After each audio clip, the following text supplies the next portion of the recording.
Support for SportsPage is provided by the University Store. The University Store is the official headquarters for Mules and Jenny's emblem clothing, gifts, and UCN memorabilia. Books, office supplies, art supplies, and more are available at the University Store, located on the lower level of the Elliott Union on the UCM campus in Warrensburg. And promotional support for SportsPage is provided by 1450 KOKO and 98.5 The Bar. 1450 KOKO and 98.5 The Bar, the radio home of University of Central Missouri Athletics. Coming up on SportsPage, I'll sit down with men's head basketball coach Kim Anderson and talk about Central Missouri winning the 2014 NCAA Division II national title. Devin Negretti will catch up with Mules assistant baseball coach Kyle Crookes and talk about their game March 29th against Lincoln. In our SportsPage Spotlights, we'll see 2 segments on the Mules National Championship. All of that and more in this week's edition of the UCM Sports Page.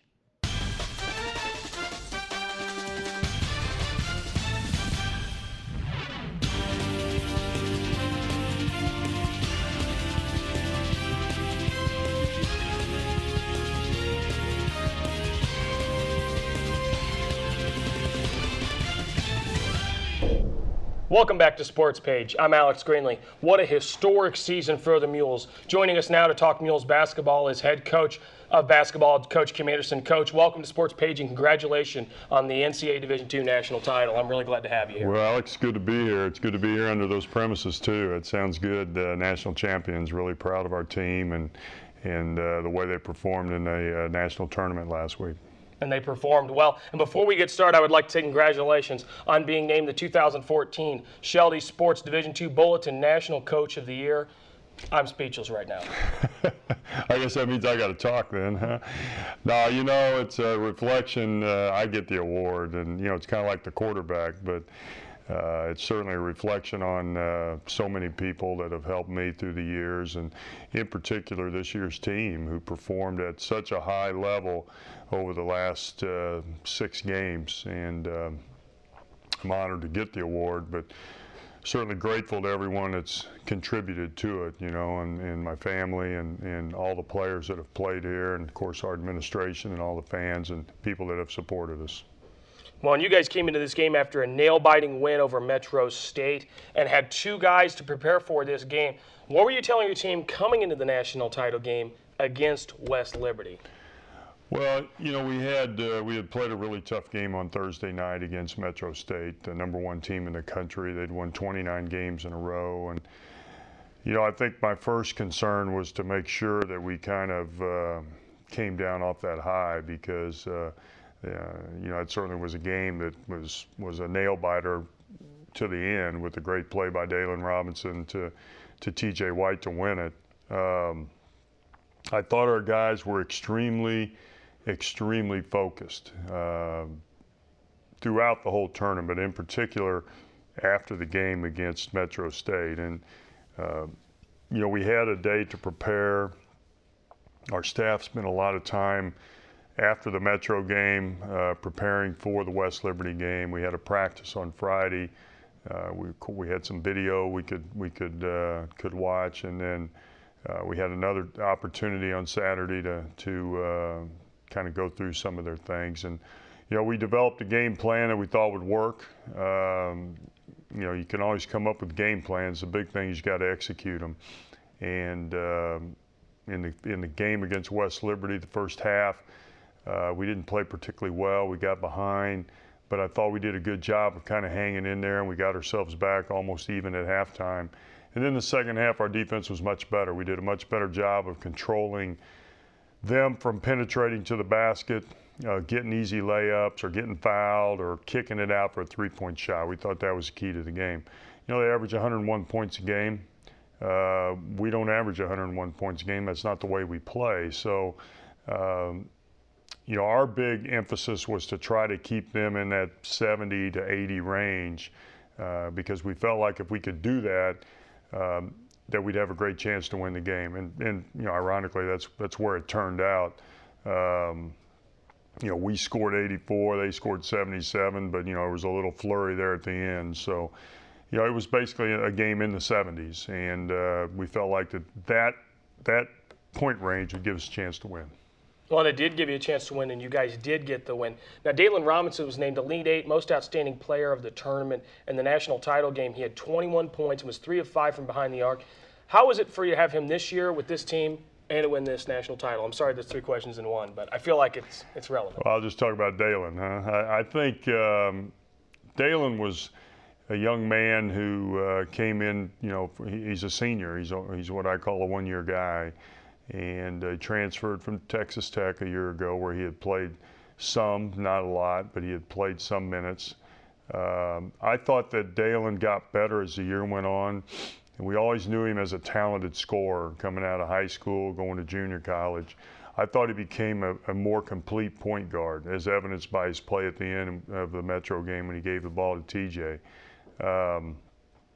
He really elevated his game in this tournament. I thought that he shot the ball better than he normally does, but that's what good players do. They elevate their game. He made plays for other people. He was solid defensively, and very deserving of being, you know, the most outstanding player in the tournament. He was, and he had a phenomenal year and a phenomenal season. Ryan Mogjosh, Dalen Robinson, John Gillum, and Charles Hamrick are seniors, and they went out on the highest note possible. What did these seniors mean to you and to this team and to the community? Well, you know, these guys have been great. This year's team has been a team with great chemistry, great camaraderie. I think, you know, you start with a guy like Ryan, you know, Mogjosh, Mags, we call him Mags, and you know, he's a guy who played, you know, quite a few minutes a year ago. He came in this year. He started some. His playing time diminished toward the end, but he never pouted. He continued to work hard in practice. He continued to help our other guys. He continued to provide good leadership, and I thought that was a real key for our team. You know, he was a guy that we could depend on to come in and knock down an open shot. And he was a big part of the team, even though he didn't play a lot at the end. You know, John Gillum was the only guy to start every game for us. Steady, intense, good shooter, great leader, you know, good defender, just steady, you know, not necessarily spectacular at anything, just pretty steady the whole time. You know, we talked about Dalen and what he brought to our team, and then Charles Hamrick, you know, a young man who was an honorable mention all-league player a year ago, did not play the first semester, came in December, came in ready to play. I certainly give him credit. He was in good shape, and I think he made a huge difference in our team. He's a guy he's a slashing forward type player who shoots the ball decent, but can really get the ball to the basket. Got long arms, makes a lot of steals, creates havoc defensively, and you know, really did a tremendous job in the tournament. You know, most valuable player in the regional tournament, and just, you know, made big shots there at the end of the championship game. And I was really happy for him because you know, he's a guy who you know, came in, had to sit out the first semester, and then came right back in and fit right in and helped us win a championship. Before I go on to my next scripted question, I want to talk about the chemistry that this team had. You guys came together I mean, in my opinion, just out of nowhere. You guys were good. You had good balance. You got better as the season went on. You had all these players come together. What's it like for you having a team with this kind of chemistry come together this late and go this far for you? Well, you know, we had 10 new players, and we had 8 seniors from a year ago that graduated, so we had to go out and sign a bunch of new players. And I really think that my staff did a great job of putting together the pieces, and that we didn't come in and take 10 junior college players or 10 high school players or 10 transfers or whatever. We kind of balanced it out, and we had a great group of freshmen who worked extremely hard. You know, one of those, Kyle Wolf, started for probably half of our games and really was very, very good for us, especially in the first half of the season. You know, then our sophomore class, you know, Jordan Epps transfers in from a freshman to a sophomore. He became one of our key players at the end of the year. And then, of course, we had our juniors, and our seniors. And I just think that their chemistry and the way they fit together, worked out really well. And you never know. You never know when you bring guys in. You bring them in from different parts of the state or different parts of the country, and you never know how they're going to fit together. But I thought these guys did a good job. They got along. They did things together off the court. They picked each other up on the court.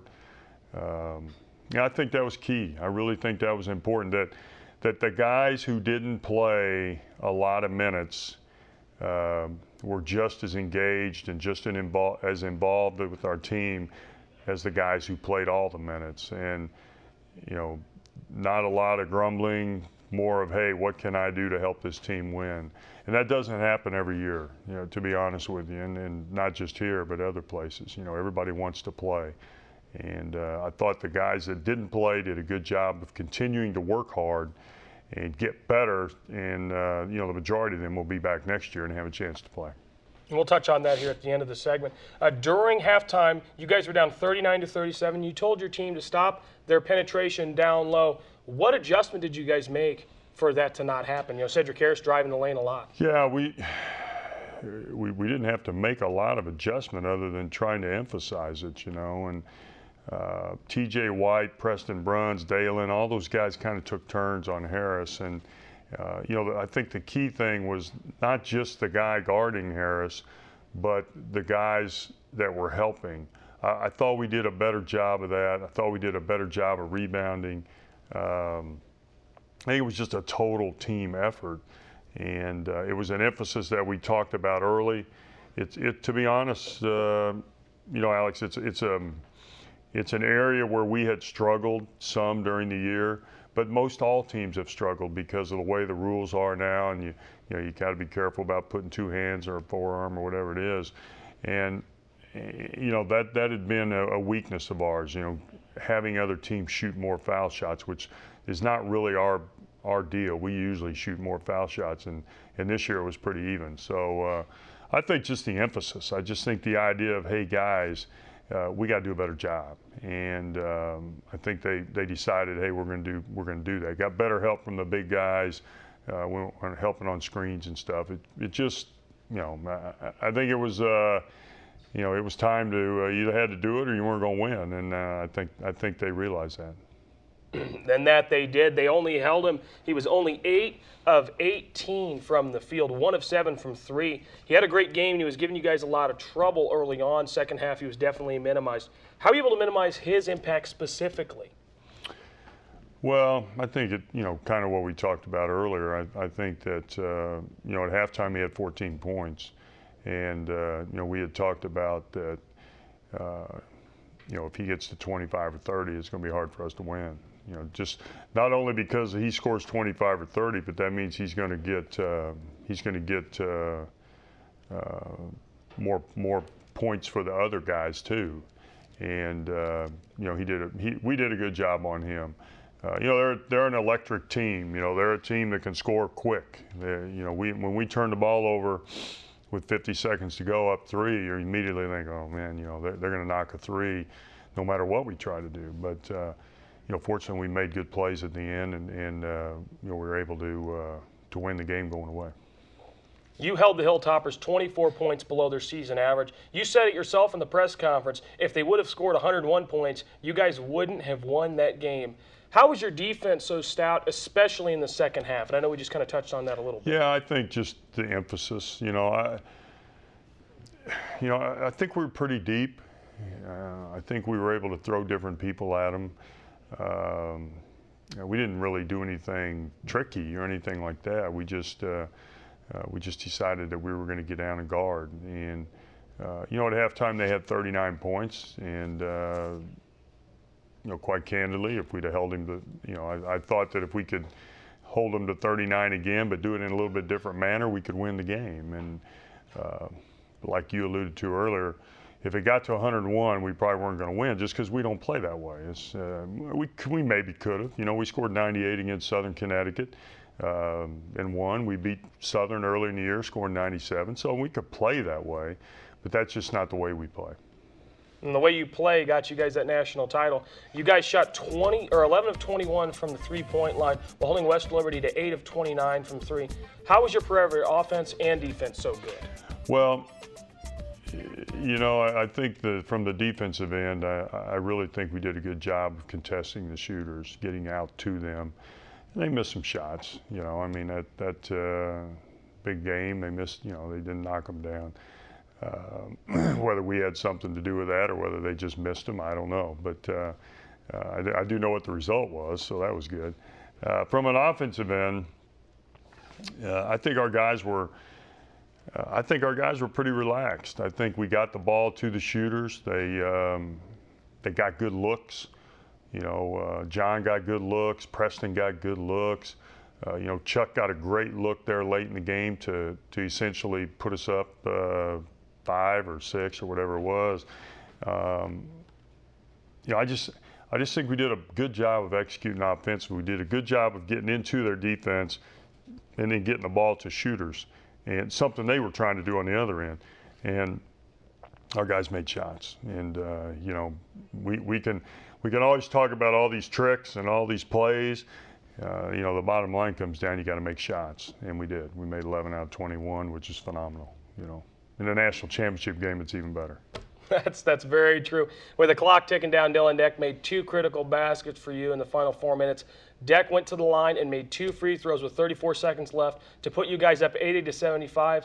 How important were those free throws? Well, big, because obviously it gave us two more point lead, but you know, we haven't been a very good free throw shooting team. I haven't ever looked at the stats, but I would guess we were probably one of the worst free throw shooting teams that won a national championship ever, you know. And Dylan's a guy who had made 1 out of 5 maybe the day before, and he stepped up and made 6 out of 7. You know, guys elevate their game in big games, and I thought Dylan did that, Dalen did that, everybody, but in particular Dalen and Dylan. You know, Dylan makes the turnaround jump shot, gets fouled, you know, knocks down free throws, gets the big rebound. Chuck gets big rebounds on the other end, makes a steal. You know, teams that win national championships make plays like that, and I think that's what made this so special. You know, guys making plays at the end of the game. It was a great game. It was a great college basketball game, and guys were able to make plays that helped to help us win, and different guys contributed different ways. Real quick, I got a couple more questions for you. When you heard the final buzzer, obviously you must have been really happy, but what was going through your mind when you heard that? Well, I think it's unbelievable. I really, you know, I said this in a lot of interviews, I can't believe we won the national championship. And not because we weren't capable of doing it, but it's something that as a coach and a player that you dream about doing, and very few do it. Very few get it done. And you know, I've said it a lot of times, there's a lot better coaches out there than me that have never won a national championship or never gotten this opportunity. So it's something I think you just have to be grateful for and thankful for. And certainly it was a big, it was super for our school and super for our community and everybody else. So yeah, I haven't been overcome many times in my life, but that certainly was an overwhelming experience for me. Understandable, and as it should have been. Before I let you go, Coach, any final thoughts on the national title or anything this season you'd like to talk about real quick? Well, just tremendous, and I would say this: we've talked a lot about the team, but you know, my appreciation goes out to all those people that drove to Evansville. It was Mule Nation. I mean, it was a home game. We had, I don't know how many, 2,500 people there, and you know, it was just when I walked out on that floor, it was just like we were in the multi. And you know, all the people that went, all the people that supported us. I know all the watch parties. I've been able to see some of the video of people having fun and people enjoying this. And this is great for our school and obviously great for our community. And I'm just ecstatic that we could do it, because it's something that you don't get to do, but it may never happen again. And so to be able to do it with this group of guys that worked really hard was really special.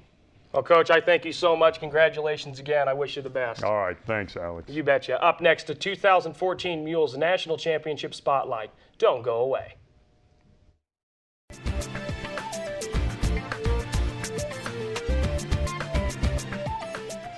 Welcome back to the UCM Sports Page. Let's take a look at the 2014 Mules National Championship Spotlight.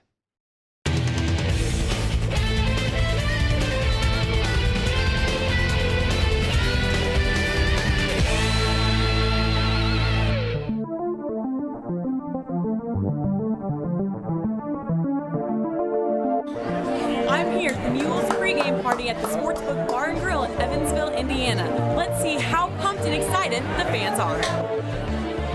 So what are you most pumped about this game? Well, it's the first time since the year I was born that we've made the national championship game. I've been a Mules fan. I grew up real close to the multi, so I'm just excited that we finally made one.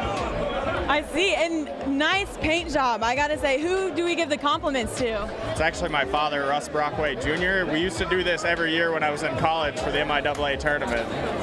And we stopped, and then my brother caught me at Traditions, because we both work full-time now. It was like, hey, if we make the championship, you gonna go? It's like, yeah. He's like, are you gonna get painted? I was like, we win this game, I'll get painted. I'm living up to that now. So. You must be a little chilly. It's slightly cold out. Outside it's cold. If at the MIAA tournament though, you always had to run across from the hotel to this, so I'm used to it. It's just how quickly can you run? Exactly. Well, I'm sure they'll be very stoked to see you in the stands. Thank you so much. All right, Michelle and Brian, so tell me about this lock that you've got here. What's going on with that? Awesome. Well, take it back to Massachusetts. All right. I went to the last 2 Elite Eights in Massachusetts. I came up with a catchphrase, lock it up, and it stuck with me. It didn't work in Massachusetts, but now we're here. And we were here. Brian didn't want to come because he didn't want to be a jinx, so I was walking along the waterway here, the greenway here in Evansville. I came across, there was a lock on the ground, just open, on the walkway, and I just picked it up and I got goosebumps, and I thought of him, and right after that he texted me and said, I'm coming, lock it up. Lock it up. And so it's in the stars. I'm here with University President Chuck Ambrose. Now, Chuck, you've been here for the past few games. How is this for the Mules here in Central Missouri? Absolutely unbelievable. And first, big thanks to the city of Evansville, Division II. They've great hospitality here. I actually was down here Wednesday for the game. We had a Board of Governors meeting on Thursday. It was tough watching that Metro game from home. I think I'd rather have been sitting in the arena. But what a turnout from Mules faithful. Mule Nation is on the way from Warrensburg with 4 buses. It'll feel like a home game in the Ford Center today. So, it couldn't happen to a better program with better people. We're certainly proud of Coach Anderson and the kids, and they're ready to play. They certainly are. One more quick question. Originally there was supposed to be 1 bus, and now all of a sudden we've got 4 buses coming here to Evansville. Tell me about that. Last time we were here was 30 years ago, so we said as many people that want to come, we want to make it available to them. And hard thing is it's spring break, right, on a lot of campuses, a lot of athletic events. It was tough finding buses, but people went to work. Beth Rutt, student activities, Rhonda down in athletics, Scott Thompson, a lot of help getting people down here, and of course they're going to turn out and it'll make a difference today. Cheryl, tell me, how big of a deal is this for Warrensburg and the community? Well, we haven't done this for 30 years, and we did win the national championship in '84, and we're going to win it again today. And we brought all of Warrensburg here to cheer on the Mules. Go Mules! We're proud of you.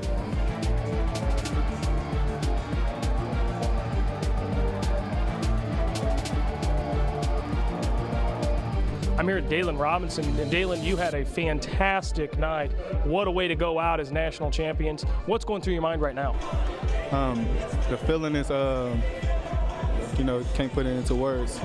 It's a feeling that I've never felt, no guys on the team has felt. And, we all fought. We fought as hard as we could. We went to war for each other, and it all started off the court. You know, we all be with each other every day. We all chill in each other's houses. We all play games together, laugh and joke, and that brought us closer and wanted to go to war with each other. I'm here with Dylan Deck. Congratulations, Dylan, on the national championship. What does this mean to you? It means the world to me. I never thought I'd be here, and I mean, as a kid, it was just a dream to be in this situation. And I really want to thank Coach A and the whole Central Missouri staff and everything for giving me the opportunity that I have. The fans have cleared out of the Ford Center here in Evansville, Indiana, to head back to Warrensburg, Missouri, and celebrate the Mules' 2014 National Championship. Congratulations. I'm Devin Negretti, UCM Sports Page.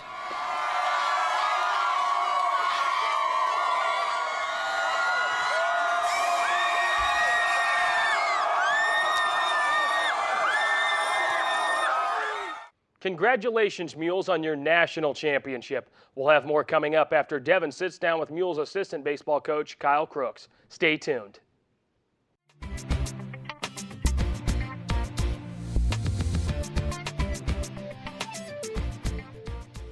Welcome back to Sports Page, your home for the UCM Athletics. I'm Devin Negretti. Before we talk to Mules assistant baseball coach Kyle Crookes, let's take a look at the results for this past week. UCM Track and Field traveled to Pittsburgh, Kansas, March 29th to compete in the Pittsburgh State University Wendy's Open. UCM had several place winners along with Heaven Warner, Nikki Douglas, Mary Riley, and Chris Swearingen, who all earned provisional marks. Devin Claypool and George Harlambus tied for first in high jump, and Ben Barros had the fastest time in the 5,000 meter run at 15 minutes and 13.72 seconds. Jenny softball fell to the University of Central Oklahoma in the doubleheader on March 29th. Jackie Prater and Jessica Wilkes both had 3 strikeouts throughout the day. The Jennies then turned around for another doubleheader the next day against Northeastern State. The Jennies scored late in the 7th inning of the first game and then started and ended the second 6th-inning game with 5 runs. The Jennies had a 2-day break and traveled to Topeka, Kansas to defeat Washburn 7-3 in the first game and then fell 6-7 in the second. Freshman Lauren Mabe had a total of 3 home runs overall and 6 RBIs. The Jennies are 20-14 overall and 8-6 in the MIAA. Jennies golf traveled to Heber Springs, Arkansas on March 31st through April 1st for the Natural State Classic. Kelly Welker and Miranda Smith tied for 25th with 171's 29 over par, putting the Jennies in 7th place. Mules Golf took second out of 12 teams at the University of Central Oklahoma Invitational March 31st through April 1st. Teddy Jones claimed the individual title with shooting a 3-round total of 217, 1 over par. That's all for this past week of events. Now joining me is Mules baseball assistant coach Kyle Crookes. Welcome to the show, Coach. Thanks for having me. So coming up, we'll have the highlights play in a little bit, but the team went 4-1 on the road with first facing Lincoln on the 28th and defeating them by 2, and turning around to defeat them again in the doubleheader the next day in Jefferson City. Can you walk us through that first game on Saturday where the team won 14-3? Sure. I think, again, it started with Kyle Gears on the mound. A great performance, threw strikes right away. Our offense really got clicking. Coach Myers, got us started aggressively with some calls and got us moving and put pressure on Lincoln. We were able to score some runs early, and I think that gave Kyle some additional confidence. And, he performed incredibly well. And here we have the highlights to where we can roll through and kind of walk through that first game where the Mules took Lincoln. First you have Kevin Grazza with the first hit. It's good to get Kevin off the snide a little bit. He had been struggling, and it's great to see his ability right there. He's got the ability to pull the ball with some authority, and he was able to get us started, and everybody feels pretty good when Kevin's going well.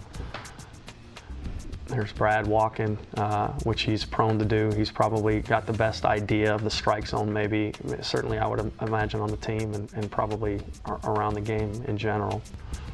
It's always insanely handy to have. Yeah, it is. It's also insanely handy to have Barrett Norfelice, who's a big man that's capable of swinging the bat pretty well. So, and then there's Dylan. Yeah, hit a double with 2 runs. Yep, big swing right there. It's able to get us going early, and and his ability to run is, I think, is impressive, and he surprised him a little bit. And we've asked him to be a little bit more aggressive, and he was able to turn single to double, and we're real happy with it. They gave us a run right there, was able to score Barrett. And again, I think that pressure creates that ability for us to score some runs maybe that the other team's going to give us. And there's a kid we're really excited about too. That's Jelinek, singling with big 2-out singles. And I think he eventually scores a run here with some more aggressive base running. He decides to take second, and we're able to score right there with Dylan. What are you most excited about with him? He's young. He's a young freshman that's playing almost every day for us, and you know, that's hard to do at this level, at the college level. It's a big step from you know, from Warsaw, Missouri, Deepwater, Missouri, to playing here at this level in the MIAA. And we've given him a lot of responsibility, and he's responded. And I think he's going to continue to grow into a pretty special player. In that growth, what do you see for him in the next few years of Mules baseball? I think the big thing for Bradley is that he really, you know, we really are going to encourage and hope in growth physically. I think the game for him has always been pretty easy, and I think it's not that it's the simplest of things, but I think he's going to continue to grow and mature, and the game at this level will slow down for him, and I think he's physically going to mature and grow and get stronger and grow into his body, and he's really going to realize there's going to be some more power there, some more doubles. You know, I'm excited to see it. He's a kid that craves knowledge, that craves learning, and with that kind of attitude, I think the sky's the limit for him. Another impressive player, especially from this game, Seth Wheeler, had 3 RBIs in that game along with 2 runs. How well is he doing this season? Really, really well. Seth's a leader, you know, behind the plate, and guys turn to him. He's a vocal leader. It was good to have him behind the plate again. He'd been out for a little while, and so it was great to see him come back, you know, produce a 2-strike hit that is kind of the mantra of our team, being the ability to fight their at-bats and when they matter and get an RBI. And then with the hit and run, he was able to execute, and driving a breaking ball down the left field line and hitting a double.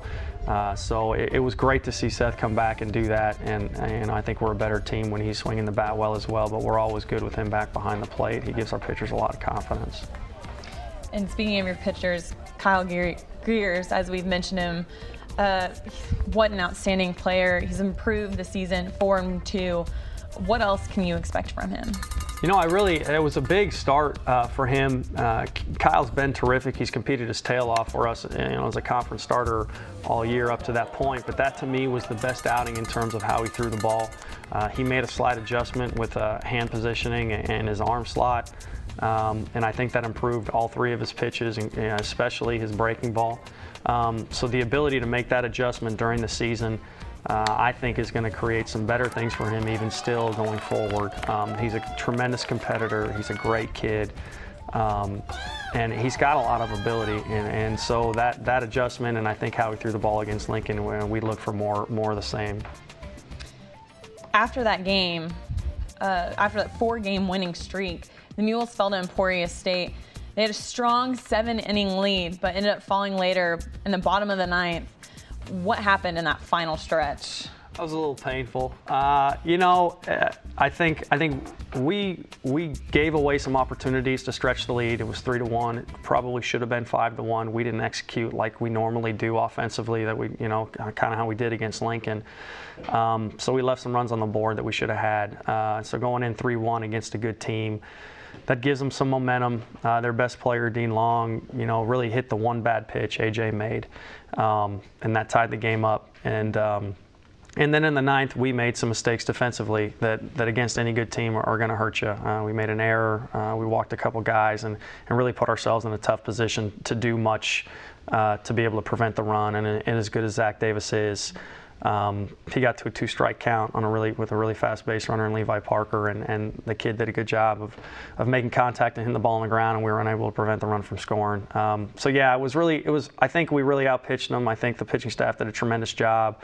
We had one bad pitch and one bad inning, and it ended up costing us the game. And against a good team, that's going to happen. So we're going to have to work to clean that up. How are you going to work to clean that up? Well, I think hopefully that gives us a little motivation in terms of the speed at which that happened, and seeing that happen in an important game that our guys are all of course, very aware it was important. We'll motivate them to practice. And sometimes it's tough to replicate game speed in practice, but I think having that loss in the back of your mind makes it a little bit more motivating to do so. And I think that's pretty fresh, obviously, the last thing that our guys remember from being on the field. So I think with that in the back of their minds, practice, just in terms of how we're trying to execute our offensive plays, it's gonna take some more priority for our guys. I think it may be more poignant to them, and I think they're gonna make it matter a little bit more. And I think they'll treat it with a little bit more game speed or a little bit more game attitude, like other than just getting their reps in during practice. So we're going to keep doing the same things we've always been doing. I just think the focus that we take going into practice is going to be probably a little bit sharper. How does it affect, speaking of keeping up the speed and the momentum, how does it affect the momentum by going from that 4-game winning streak and then going to face Emporia, who's a good team? Sure. How do you, besides practice, how do you keep up that momentum to just kind of go into this game and say, yeah, we got this? I think, as we get this far into the season, I think we're probably midway through the season. I think a lot of it has to do with the players and the personality of the team. Coach Myers is extremely good in a consistent message, and he delivers a message to our players every day in terms of the energy in which they approach, practices, games. We try to remain consistent. It is a long season. It's a 50-plus game season. So you don't really want to experience a roller coaster of highs and lows emotionally. So yes, Emporia is a good team, and we want to continue to roll, but at the same point in time, we don't want to create some sort of a hype for one game and then have to try to recreate that again for a different team in a different game in the following weekend. I think we'd like to keep a high level of play and a high level of intensity the whole way through. And so that's the message that Coach Myers delivers, to our players, and we try to deliver as assistant coaches, through our little meetings throughout the course of the week. And so we try to keep it a high level the whole time without riding the roller coaster of, super high, this is Emporia, and trying to find a way to motivate a team, through name recognition or anything else. We really want to focus on what we want to do and how we want to do it and at the level we want to do it, regardless of the opponent that we face. Baseball's hard enough, so making it emotional makes it more difficult sometimes. And it's great to have that encouragement to help build up the players and just kind of keep them at that momentum. Yeah, hardest thing, but Coach Myers does a tremendous job with it. Coming up, you have the game against Lindenwood, which happened to get pushed back a little. May end up getting pushed back a little bit more due to this awesome weather we've been having. Yep. What are you doing to prepare the team for this matchup? It's funny you ask. Well, the first thing we're going to do is try to prepare our indoor. We've experienced a little setback with it, so we're cleaning it up right now, and we're lucky enough to have an indoor facility. When we get inclement weather, we can still find a way to improve and get better.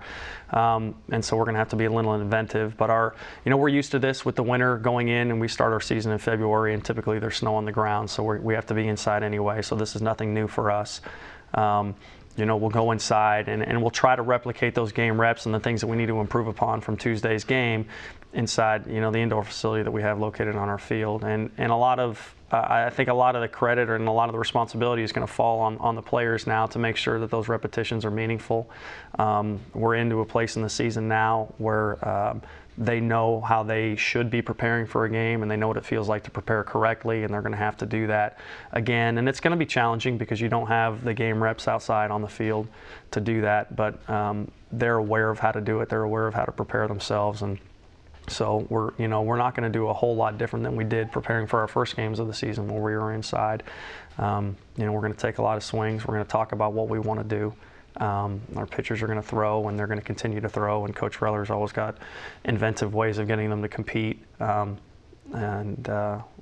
will, we'll be ready, and we'll know what we need to do and how we need to do it, regardless of when we start playing, whether it's Saturday or Sunday or whenever the rain gets out of here.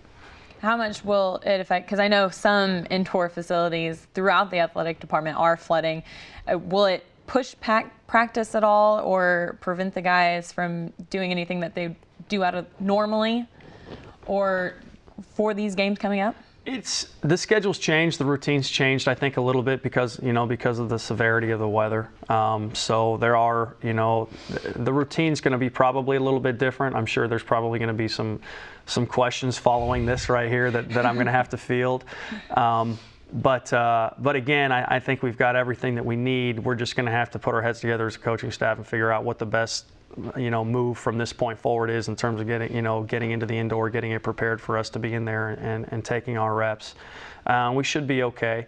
And the guys, this is routine in terms of the strength and conditioning. Part of it's still going to be there. I'm sure we're going to lift. I'm sure we're going to do some other things in terms of the conditioning, and so we may have to flip-flop the order around. But I'm pretty confident that we'll have something, and it may be something different, and the players are going to have to adjust, but that's something that they can't control, and that's one of the things we talk to them about all the time is you just have to worry about the things you can control, your effort, your attitude, and what you do in terms of classwork and everything else, and let the things that you can't control go by, the weather and everything else, and let the coaches worry about that and try to figure out a way to get it scheduled. If only we could control the weather. Right. Give you less of a headache during these times. Yeah, it would. That's the one, it's the beauty of the Midwest we were discussing, that you never know. You'll have the extremes, extreme cold and the extreme rain, never just a light sprinkle. And but again, we've gone through it all. We went through it last year, and we'll go through it again. So we'll figure it out. Well, after this matchup, you will then face Emporia on home turf this time. Hopefully, without it not getting pushed back. Right. Awesome weather. Right. What are you most looking forward to with that game? I think certainly Emporia State's a great team, and I think our guys enjoy playing the game at a high level, and Lindenwood is the same. So I think that'll be great preparation going. Emporia was great preparation going into Lindenwood, and I think Lindenwood series will be great preparation going back and playing Emporia. And certainly I think our guys will probably feel that that they want an attempt at redoing some of the wrongs that we had at Emporia State, and playing on our home field is always a lot of fun. We enjoy it. There's a lot of great crowd support, and the home field advantage is something that we enjoy. And so I think really we look forward to doing the things again that we may have made mistakes with earlier on this week, and doing them right when we play them at our place. And hopefully it's not rescheduled, but I'm sure we'll get an opportunity to play. And I think our kids just want the opportunity to do what they know that they can do properly. All right, Coach, thanks again for joining us. Sure. Up next, we'll view the Part 2 spotlight of the Mules basketball national victory. Stay tuned.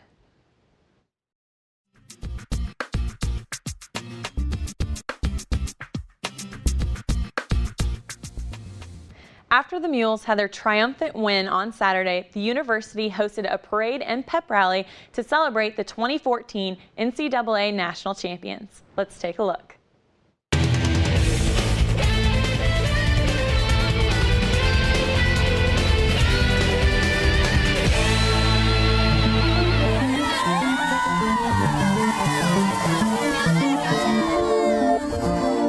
How do you feel now that the Mules basketball team is currently Division II national champion? Hey, I think it's great. This is a terrific way to promote UCM, and it's a great way to acknowledge our student body. It was pretty nerve-wracking, so exciting, and just amazing. You have those ups and downs, and you just keep cheering and believing in the guys and the team. They just did so well.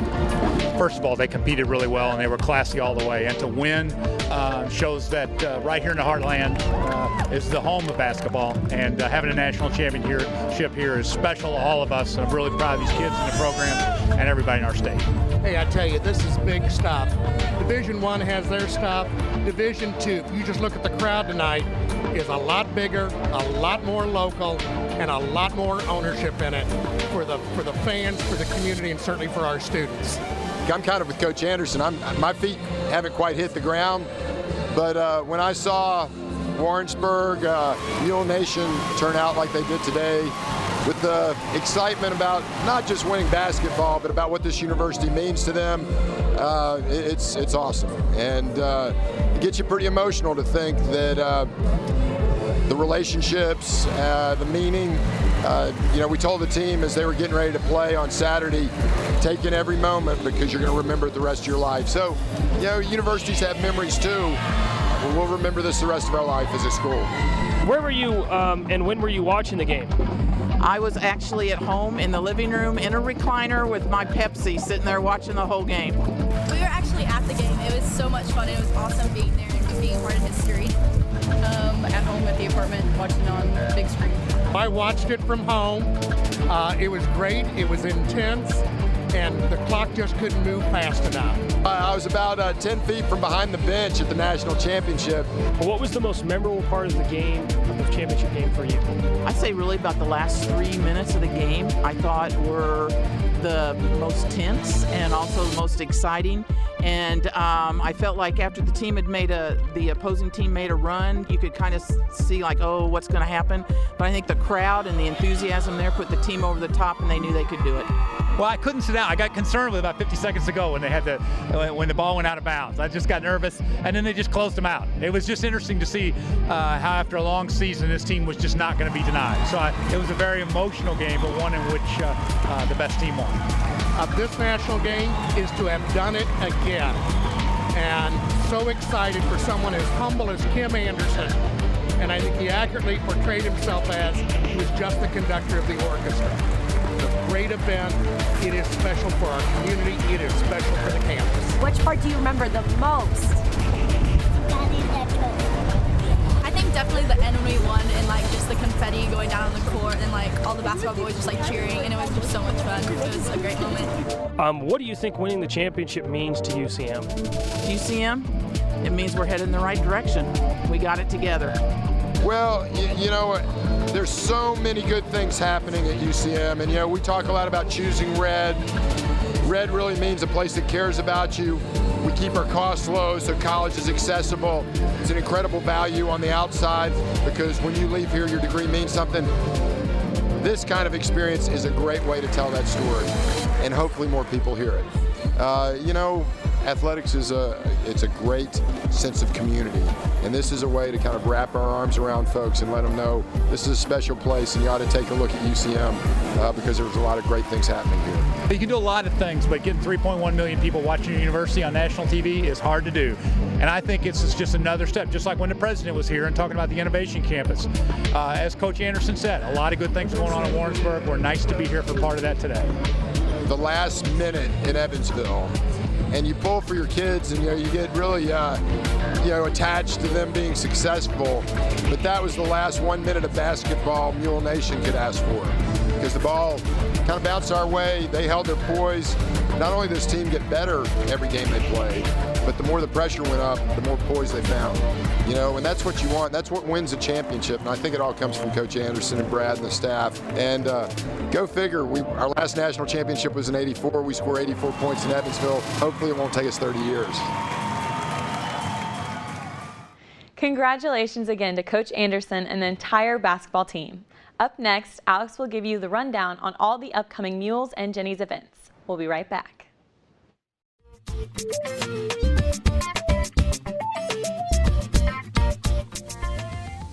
Welcome back to Sports Page here on KMOS-TV, Missouri PBS. Here's a look at the upcoming schedules. UCM Track and Field heads to Emporia, Kansas for the Emporia, Kansas Relays on April 4th. The meet starts at 10:30 a.m. Track and Field then again heads to Emporia, Kansas for the Emporia State Multi on April 10th through 11th. Jennies softball has two doubleheaders coming up. The Jennies head to Jefferson City, Missouri to take on Lincoln University of Missouri on April 4th. The first game starts at 2 p.m. and the second game starts at 4 p.m. The Jennies then head to St. Charles, Missouri to face Lindenwood University on a quick turnaround. The first game starts at noon on April 5th and the second game starts at 2 p.m. The Jennies are currently 20-14 on the season. Jennies bowling is seated at number 2 for the NCAA National Championships in Cleveland, Ohio on April 10th through the 12th. Men's golf heads to the DBU Golf Classic April 7th through the 8th in Dallas, Texas.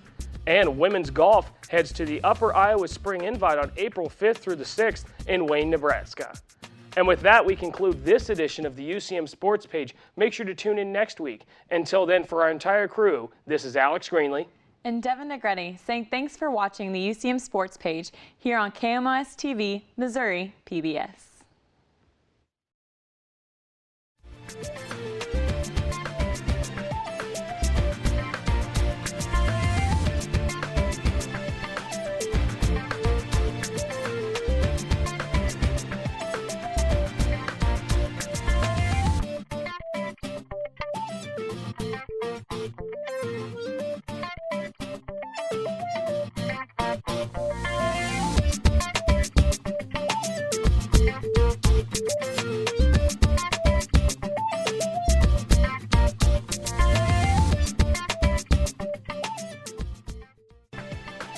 Support for SportsPage is provided by Union Station, crossroads to technology, a one-stop shopping source for technology needs, campus-compatible computers, software for Mac and PCs, and much more. Located on campus on the lower floor of the Elliott Union in Warrensburg. Union Station, crossroads to technology. And promotional support for SportsPage is provided by 1450 KOKO and 98.5 The Bar. 1450 KOKO and 98.5 The Bar, the radio home of University of Central Missouri Athletics.